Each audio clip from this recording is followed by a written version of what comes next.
Okay, today's topic. Not everything has to be a business, believe it or not. I know that there's a lot of things online where I start seeing things and they're like, oh, you know what? Let's make this a business. But it's like, things can be hobbies, things can be, experiments. A great example is I was watching a video on how someone was talking about making a Instagram account posting photos of essentially like notes, so they like, write a note down, take a photo of the note, post it to Instagram, and essentially it's like quotes and a little positive inspiration pick me ups. And it's like you can do that without the intention of it making money. You can say, all right, let's see how far we can take this, and say, all right, I'll put $20 worth of notepads and pens into this, and we'll see how good I am at it. You don't have to say, oh, you know what, I'll make this a business, I'll file all this, paper. You just do it. You don't have to. I mean, I obviously, I guess if you're trying to do something more like labor intensive, maybe you could, but it's like, just because you're doing something that you may have the intention of making money with, it doesn't mean that you have to jump to immediately, let's make this a business or let's make a business plan. It's like, all right, well, what's the plan? Maybe have enough where it's like, what's going on, but how articulated does that have to be for you to start, really? And I mean, for some things, yeah, obviously, if it's something that involves maybe like leasing shop space and getting bank loans, you're probably going to need to go the business route. But if it's something relatively small that there's not really a lot of risk with, it's like, you could just do it as a hobby or you could do it as a, fun thing you do on your free time. There's a lot of things that I make like woodworking wise where it's like, I don't really do this as a business. I don't do this as a, I don't even have really intentions to make money with it. I just kind of do it with the intention to have fun. And, one of the byproducts of having fun for me happens to be things that people like. So it's like, all right. And I know like whenever I'm, out there making stuff, I'm like, I really like making small boxes. When I say a small box, normally boxes that less than like 3 inches by 3 inches by 3 inches. But, sometimes I go up to maybe something about a foot. Mostly like maybe like at first I thought they were jewelry box size boxes, and I'd say, oh, it's like a ring box or it's like a bracelet box. Oh, this one's like a maybe like a collection box. And then I used to really think about it in the jewelry oriented fashion, but then somebody was like looking at one of the boxes that I made and said, oh, you know what, this would be a great box for like my stashing some stuff with. And I was like, oh. Then it's like I realized, technically they're pretty boxes and I give them away as gifts. So they might as well, why should I bother telling the user, oh, this is a jewelry box? I just say, oh, you know what? It's a nice box. And, enjoy it. It's a handmade box and let people use it for what they want to. I know depending on the finish, I know there's one person that I know that ended up using theirs as a salt box. And it's kind of like, oh, well, it's not really what I intended it to be used for, but if you want to like have a nice little box on your counter, and for them, you know what? Yeah, they do have a food grade finish on their box. And it's like, I'm not doing this to make money. I'm not doing this with a business plan. So it's like, it's kind of like a fun thing to do. And I think there's a lot of things that I found that somebody says something like, oh, you know what? Let me do this as a business. And it's like, if your sole intention is making money, yes, maybe that is the route you want to take. But if you're, you can also do things for fun. You can do things for a hobby. You can do things, like I said, for an experiment too. Because there's sometimes you say, oh, like a great example is like T-shirts or stickers or something. You say, oh, I wanted to make T-shirts, and you can say, all right, well, what's it cost to make a T-shirt or have some designs?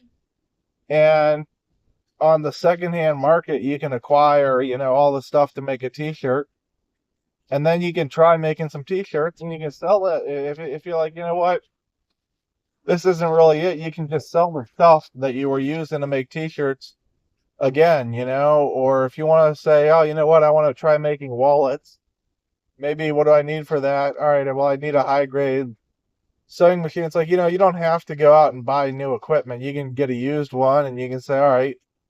And if you're doing it for like fun or like for a weekend activity, it's like, why would you, I don't want to say why would you bother with the paperwork, but it's more so like, why are you filing paperwork in the first place? If you're going to be filing paperwork, it's like, know why you're doing it. There's been many times in my life where, you know, well, a great example is like there used to be the Vermont loophole, which was like a way to get a title for a vehicle without a title.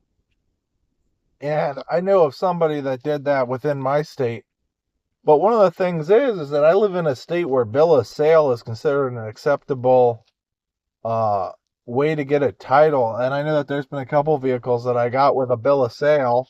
There was no title in the transaction. I just took the bill of sale to the Department of Transportation, and then they did what they had to do to get the registration paperwork filed. They, did a check on, it's vehicle, it's not stolen, all right. And so it's just one of those things where it's like, I know somebody that went through and did the whole Vermont thing, and for the Vermont thing, you had to essentially get a title through Vermont because vehicles older than the whole loophole was premised on the fact that you didn't have to have or Vermont, I don't think, issued title for vehicles that were over 15 years old. You just use your registration. Of course, don't quote me on this because I may butcher it a little bit, but and also it kind of no longer exists. So for outsiders anyway, but you'd file your paperwork. You'd start with, all right, I want to get a vehicle. So because of that, the loophole was essentially because Vermont didn't issue titles for registration, you could do you didn't have to have a title for a vehicle that was older than 15 years. And then because of the way that Vermont stuff was set up, you also didn't have to be a resident of Vermont to file a registration or register a vehicle in Vermont. So essentially, you were registering a vehicle in Vermont without a title because it was over 15 years old. They'd issue you a set of plates and a registration. Then you take the registration to your local Department of Transportation, Motor Vehicle Administration, whatever you got, and they would file the paperwork how it was supposed to be filed because technically all the paperwork's there. There's no missing paperwork. But like I said, we live in a state where a bill of sale is a perfectly acceptable form of title. So essentially, anybody that did that was kind of wasting their time. And even if you registered the vehicle in Vermont, I'm pretty confident it was illegal to drive it. So there was like there was no benefit to getting the registration in Vermont besides trying. Like it wasn't like you could plate the car for 2 years or anything and then drive the car for a little bit and then switch the tags over later. Because I know one of the things too in my state is you can get historic tags, and historic tags are kind of for vehicles that are a little bit older and they might not pass the safety inspection for the state. So you get the vehicle registered historic and it'll buy you a little bit of time to get the stuff put together because there's not as tight of a time limit on historic vehicle getting inspected. And I did that with my one vehicle where it's like I bought it, registered it historic, and then because I knew it was going to take a couple months for me to get the work done on it that I needed. Then it's like I got the work done that it was needed, and then I had it inspected and got the regular plates on it. And I was like, all right, pretty cool. But it's kind of like one of those things too, where I remember when I went to the dude to register it, I was going to flip the tags. I wasn't going to flip the tags. I was going to try to not force it. It's not really the right word, but I was going to try to rush essentially the system and try to beat the deadline. And the dude that was at the counter said to me, he said, why are you going to do that when you could just register it historic now? And then, instead of having to crunch on it to get the turnaround time, you can be a little bit more lax while you wait for your parts to come in. And I was like, all right, it's essentially buying me a little bit of a peace of mind. That being said, it wasn't really a cheaper way to go because now, I wouldn't describe it as any cheaper than going the traditional route, but it was kind of like it was an option. And it's like, you know what? I'm kind of glad that I did it because kind of took a little bit of pressure off my shoulders on trying to get timelines down.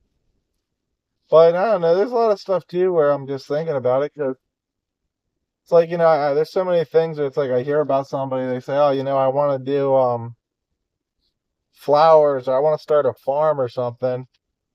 And it's like, okay. And then they go pretty far with it. And it's kind of like, man, you did a lot of extra paperwork. I know there's been times in my life where I've done way more paperwork than I needed to. And I don't know, it feels kind of like a little bit sad when you're going back over it because you're like, man, why did I do all that extra paperwork? You're like, man, I could have been in and out in half the time.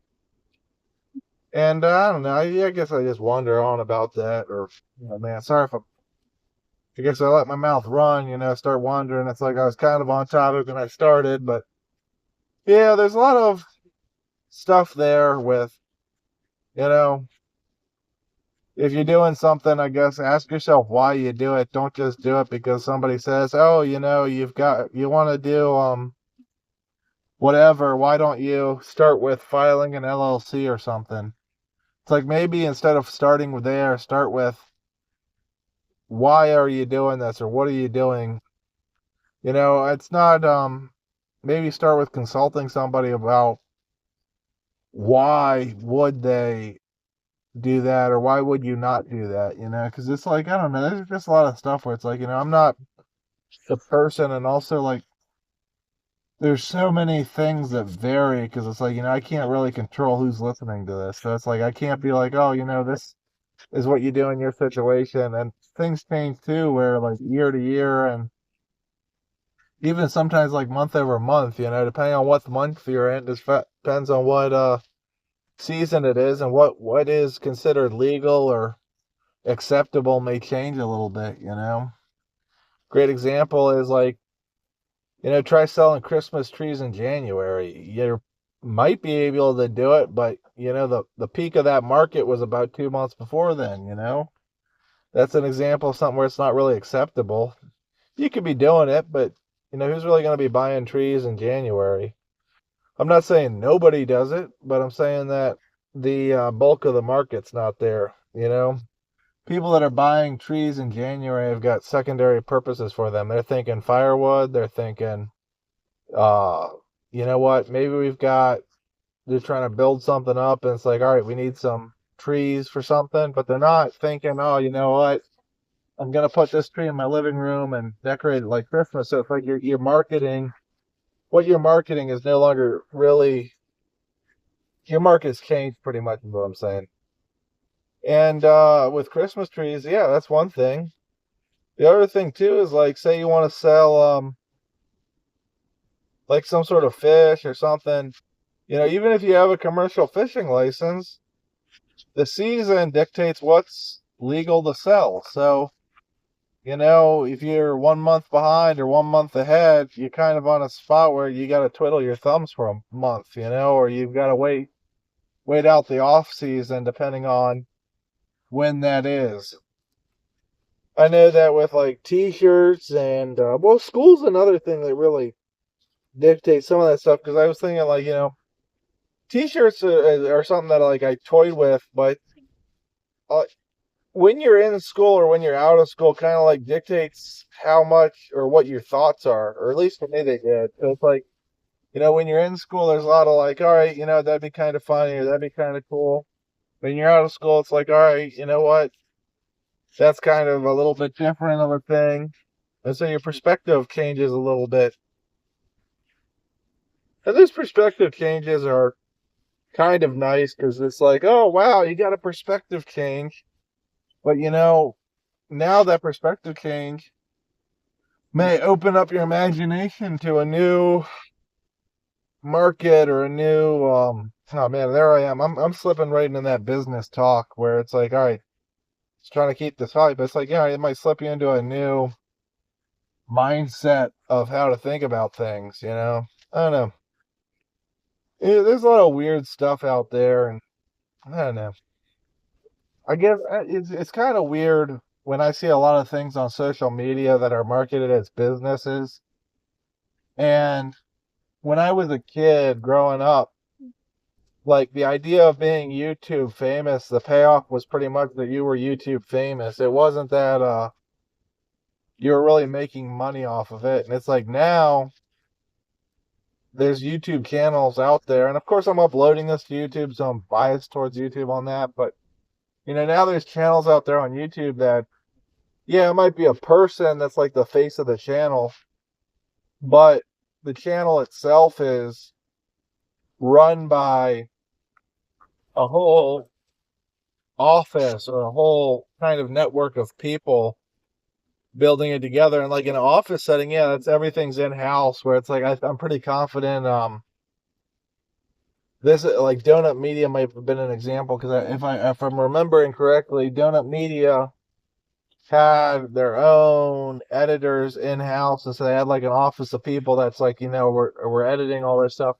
The only reason why I talk about them in the past tense is because I'm using information from about 2 years ago that I remember. It's been a little bit since I've like looked at their stuff, and I'm just spitballing this off the top of my head. But then there's some other YouTubers that I've seen where it's like essentially they're freelancing. Simon Whistler is the one that I'm thinking of, but I'm pretty confident a lot of the course again is like it's a couple of years since I've really been like locked into him. But with like Business Blaze is what he used to do, and then he changed it up to Brain Blaze. But when he had his Business Blaze, I'm pretty confident that Danny was a independent contractor that he was freelancing from, and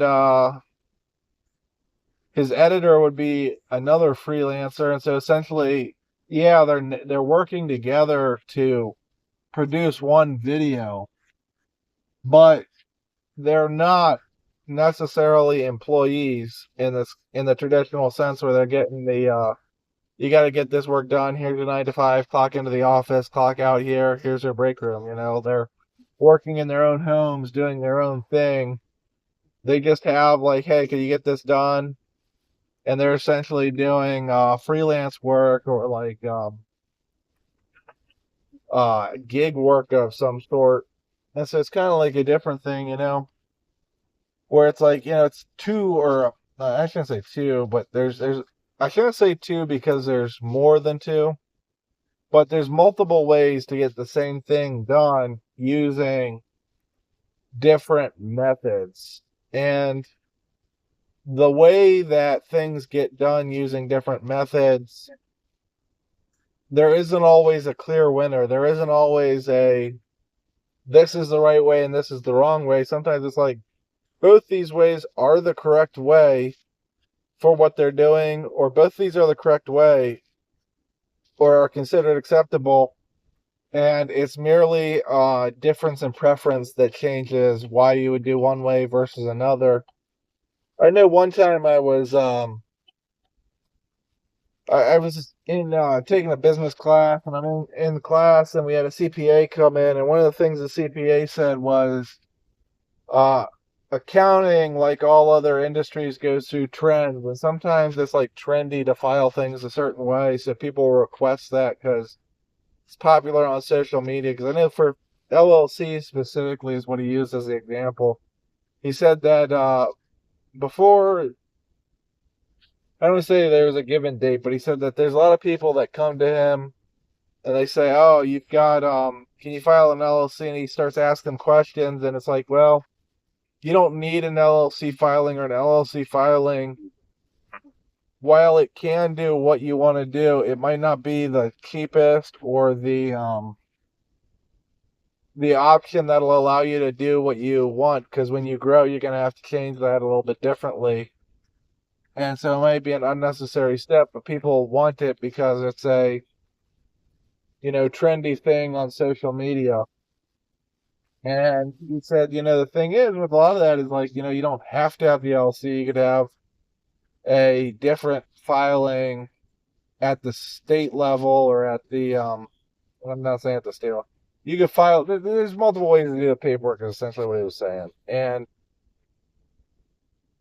it's mostly just a matter of what somebody's asking for, what their preference is, and if they're comfortable with the outcome. Because he's like, if it's something that maybe not be the most efficient, but they like the outcome, then you know what? It was the right option. And so he said there's a lot of talking. And it's like, I don't know, it's one of those things where it's like, I really appreciated that of him. But it's like, definitely thinking about that with so many other things in my life where it's like, there's multiple ways to do the same job. Are you gonna do it the right way or the wrong way might not be the question. It's like, what way do you prefer to do it? It might be the option, and it's pretty fun thinking about stuff and fantasizing. At least for me, it is. I know that, well, it's for a different video, but every winter I get a series of fantasies about all the things that you can do in snow, and then winter comes and you're like, oh, wow, all these things I thought I wanted to do in snow, but now snow's here and I wasn't ready for it. Or, now snow's here and I was semi ready for it, but just because I can dream it doesn't mean I'm going to get the amount of snow I want. Well, and then I got to make that one a different video, though. I don't want to go off on a tangent on snow here. All right, well, thanks for listening. And normally I like to slide in some motivational words, but I think today I just hit you with the, hopefully you got something out of that. Have a nice day. Enjoy the weather. Peace.